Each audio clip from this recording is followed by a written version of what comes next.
Hi guys, Gian here of GadgetPhilippines.net. Nandito na naman tayo sa isang unboxing session, and this time we're going to focus on one of the latest products of Cherry Mobile, and this is the Cherry Mobile Flare S8 Pro. Alam naman natin na among the other companies in the Philippines, local companies rather, si Cherry Mobile na lang yata yung natira na lumalaban sa Realme, Oppo, Vivo, and even Huawei. And with the price point that this product that we have right here, it is really set to compete with the budget smartphones of the Chinese companies that are already here in the Philippines. Is it good? Is it bad? What are the things inside the box? Ito yung mga sasagutin natin dito sa ating unboxing session. So, before anything else, let's proceed first with the unboxing.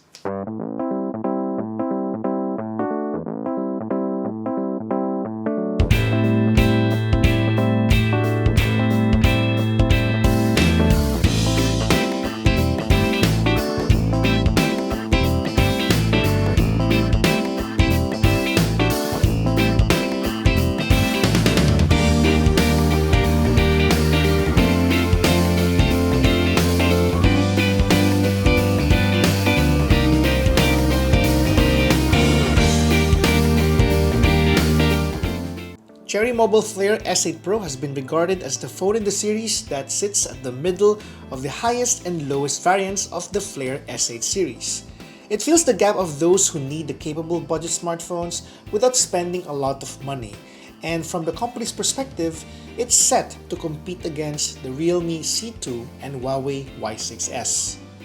The device packs a 6.5-inch HD Plus teardrop display, and from my initial impressions, it lacks the level of saturation and color reproduction that I wanted to have on my smartphone.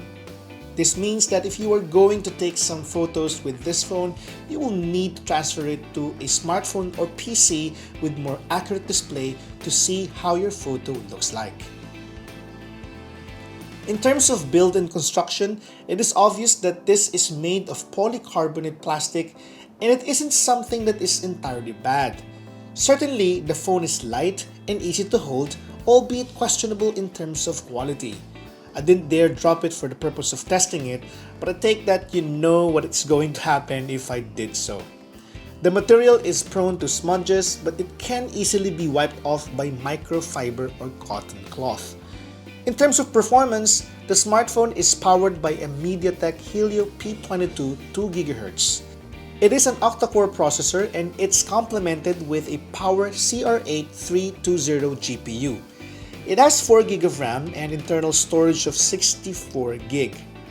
I played a few rounds of Call of Duty Mobile and other mobile games, and while it is proven that you can play these games on this smartphone, do not expect your gameplays to play very smoothly. Camera-wise, it packs a 20MP and 5MP dual rear cameras and a 20MP front camera. Here are some sample photos that I took using this smartphone.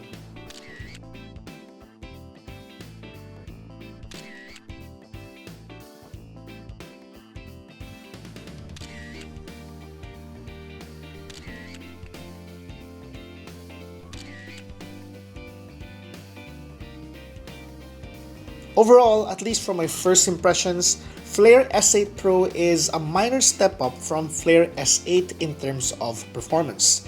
It fairly excelled in smartphone photography thanks to its impressive set of cameras.